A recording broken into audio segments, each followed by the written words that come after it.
That old tattoo, the one barely visible on his left wrist, looked like nothing special, at least not to the crowd in that diner. You ever notice how people can laugh at something they don't understand? That's exactly what happened. A group of guys at the center table started snickering, all eyes locked on this elderly man sitting by himself, tucked in the corner like a forgotten coat.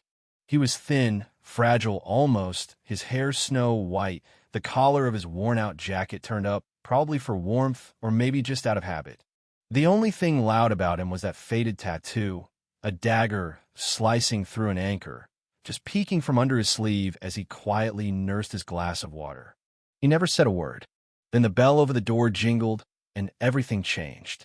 A young Navy SEAL walked in, square shoulders, sharp haircut, looked like he'd just stepped off a recruitment poster. He scanned the room, eyes bouncing from face to face, and then saw the tattoo. The whole place went dead silent. You ever feel the air just get sucked out of a room? Yeah, that's how it was. Makes you wonder, would you have stood up, or just looked away like everybody else? It was a Sunday morning, right in the middle of Veterans Discount Day at the New Holland Central Diner. Packed house, folks talking over each other, coffee being poured left and right.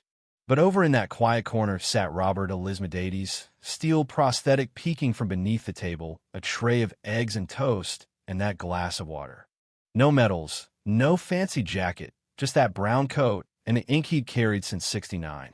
I'll tell you what, most people didn't see a war hero. For guys at the next table kept sneaking glances, one of them whispering, "Bet he drew that himself. Probably never served a day in his life."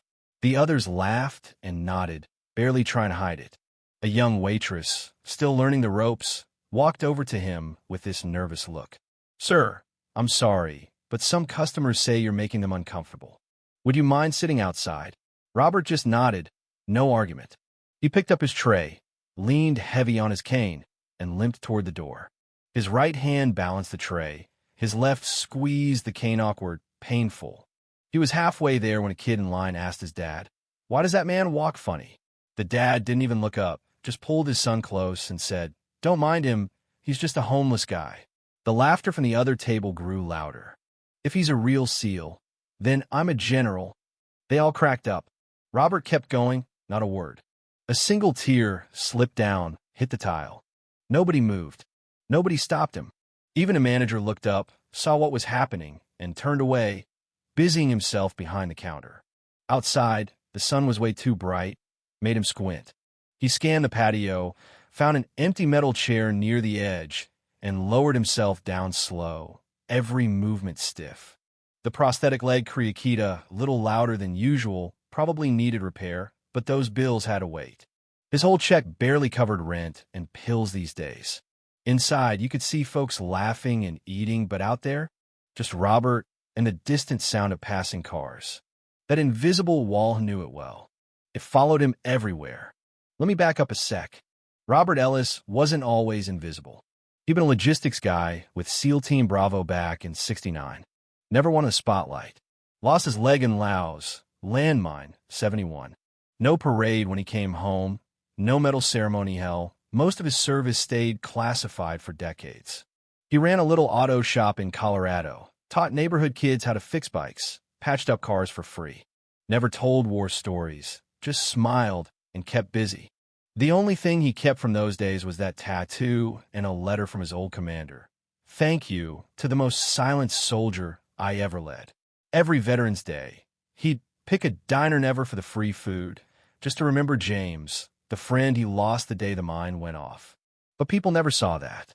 They saw an old man, limping, mumbling thank you, sitting alone.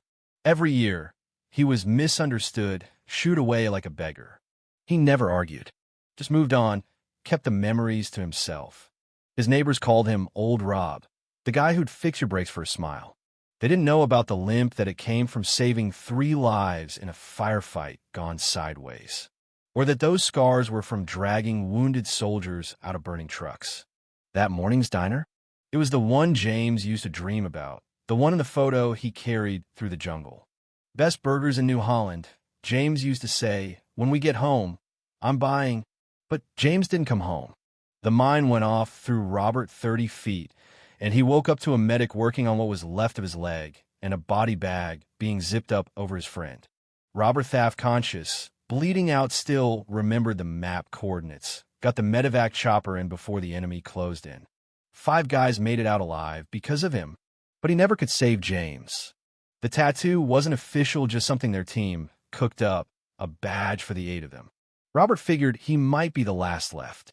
So there he was, staring at cold eggs, when the door opened and that young SEAL walked in. Jackson Miles, 27, home on leave. He spotted Robert's tattoo from across the room, stopped dead in his tracks. "Excuse me, Sir SEAL Team Bravo?"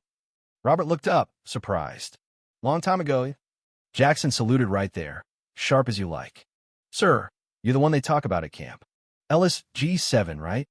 Robert's hand shook, too choked up to speak. Jackson turned, voice rising above the buzz. "If anyone here is uncomfortable sitting with a legend, maybe they should step outside. You should have seen the faces." The 4 loudmouths blushed and looked at their plates. An old lady by the window stood and clapped. Then a whole row of people did too. For a moment, Robert just squeezed Jackson's hand, grateful, quiet. But Jackson wasn't finished. He turned to the crowd. This man coordinated extractions for 17 wounded during Operation Swiftkind. His supply routes saved more lives than most medics. We still use his protocols. You could hear a pin drop. Even a coffee stopped pouring. The manager shuffled over, wringing his hands. "Sir, it's all a misunderstanding. Your meal's on the house. Please come back anytime." Robert shook his head. "No need for that.